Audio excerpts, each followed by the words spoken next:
Judge not, lest you be judged. We've all heard it, the quote from the Bible that basically tells us we should not judge each other. We all resonate with it. We all understand it. Yet, what do? In this endless religious debate, we continue to judge each other nonstop, day in and day out. We tell each other that our souls are at risk if we don't believe what we should believe. Or worse yet, you're going to hell. Or what the Catholics like to apply as a pejorative that somehow reconciles all of this. They say that, oh, well, you're just invincibly ignorant, and so you may get a pass, but you better be afraid.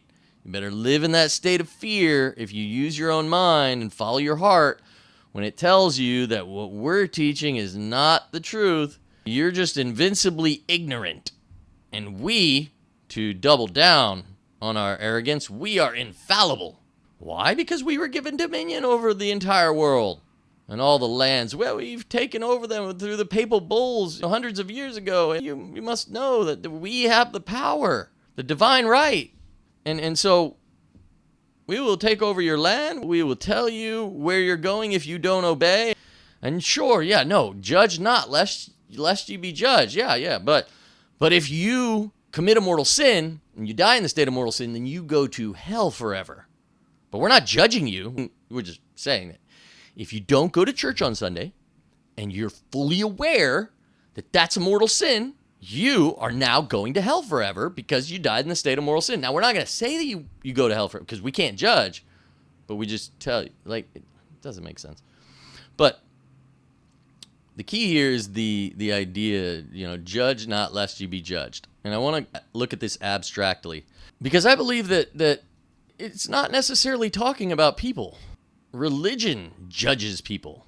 The institution, in the same way that a corporation is like this dead entity that represents a person, essentially, but, so it has it has ways of dealing with corporations in the way we deal with people. I feel like religion falls into that same category where, why is it okay for a religion to judge me if it's not okay for us to judge people? And in the same way that when the Bible says a good tree does not bear bad fruit and a bad tree does not bear good fruit, I look at that as religion as well.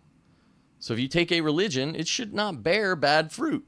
If you take a philosophy, that philosophy should not bear bad fruit if it is a good tree. In fact, I feel like this is more representative of a message that has far more impact on humanity, because we all know that none of us are perfect.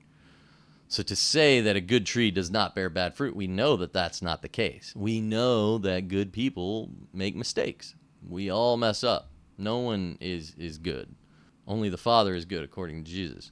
But where it, to me, can be more effectively applied and where we can gain more from it is when we're talking about religion and the philosophies and the vibration in terms of the thought forms that underpin the foundation of that belief.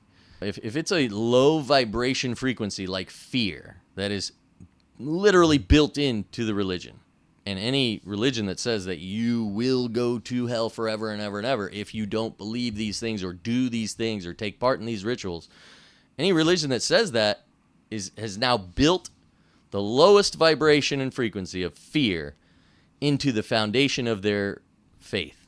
And some of them call themselves the true faith, run by infallible men.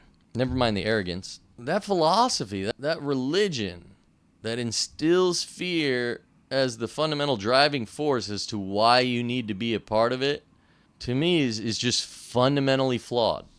Philosophically, energetically, and then to make matters worse, what is the last thing that they'll tell you as to why they believe what they believe and why you need to believe it? Oh, because it says right here in the text that were written by men tens to hundreds of years after Jesus Christ, and then translated by men and interpreted by other men. We have to appeal to that authority. The logical fallacy of the appeal to authority. that's why many people submit their intellect and their mind and their everything to whatever they've been told. What happened to discernment? What happened to let no man deceive you? If I just simply operate on the principle of let no man deceive me, that means texts that were written by men, that means church fathers, never mind the authorities at the time that persecuted all the interpretations and sects of Christianity that believed a certain way. Never mind all that. The mainstream narrative that we don't trust today, we should trust the one 2,000 years ago when they were far more barbaric and power driven. Like, again, it doesn't make sense. And so if I'm to go by let no man deceive me, well, then that right there is my answer. But again, back to what I was saying is that I think it's good for us to look philosophically at these things.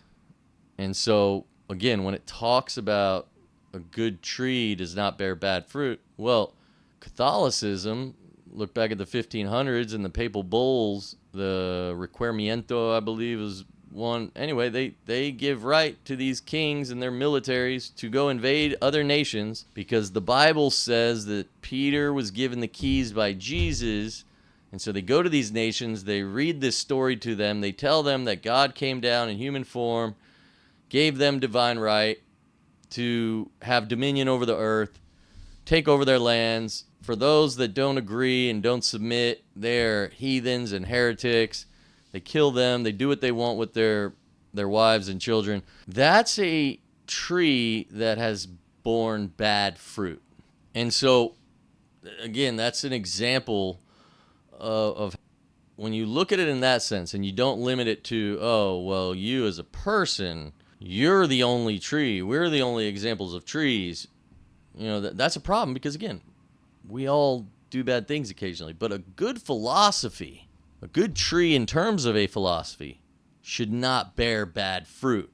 And so I think I really like the idea of looking at a lot of these things in the Bible where we associate it with people, but instead of doing that, when you associate it with a philosophy or a religion or a worldview, sometimes it seems to make more sense. And so I just wanted to share that opinion that I have that, again, I call myself Da Vinci the Truth because I'm obsessed with the truth. I am not here as a dictator. I'm not here certainly in any way, shape, or form as the infallible Pope-like figure leading a revolution that many will call a cult. No, this revolution, humanity's roar, the Raise Our Awareness revolution, this is an organization of like-minded souls that come together on the same level, no hierarchy, as a representation of what is happening in this world, also known as the Great Awakening. This is just merely a organizational catalyst that people that love to latch on to things can latch on to because of its simplicity.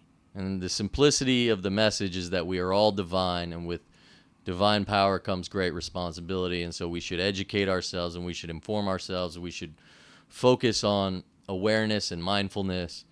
We should understand that we are all one family. We should revert back to the simplicity of the sum of the law and the prophets. And I don't think it's any coincidence that all religions of the world revere Jesus Christ and his original message. I think now we're just at a point where humanity is ready to reawaken to those divine truths that he spoke of, and unite in philosophical simplicity, because in that philosophical simplicity, I believe, is the only place we're going to find unity.